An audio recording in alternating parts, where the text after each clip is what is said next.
Well, my bills in the House are moving along very well. I'm very excited that none of them have sort of died, as we would say, in parlance here.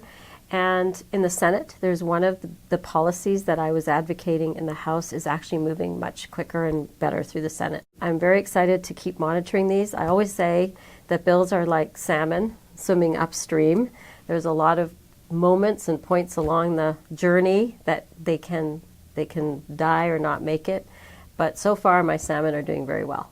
Procedurally, we know that some bills take years, but just in terms of the policy itself, it is a balance between what our districts and our communities need and how we vote on the floor of the House and how we bring people to this question to vote.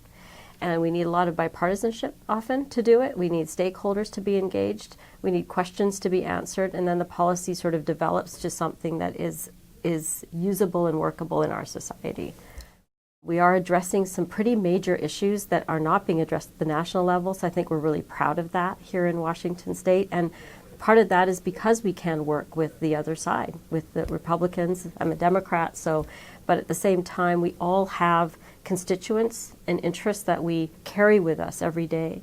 And in many ways, when we vote on a bill, we're voting for every Washingtonian. And we must think about that. And people's voice matter, whether they're representative or a constituent, even if they're not in my district. So we take that quite seriously.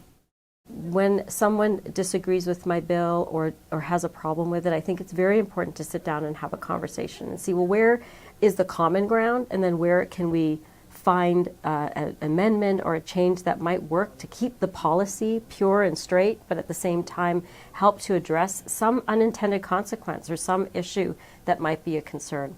Oftentimes we ask the people who are directly affected to give us some ideas.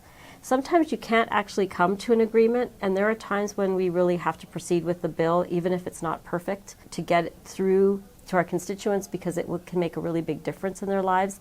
And then we continue to work on that bill over through the years. And sometimes we just simply won't agree. And I think that's in that sort of 20% category.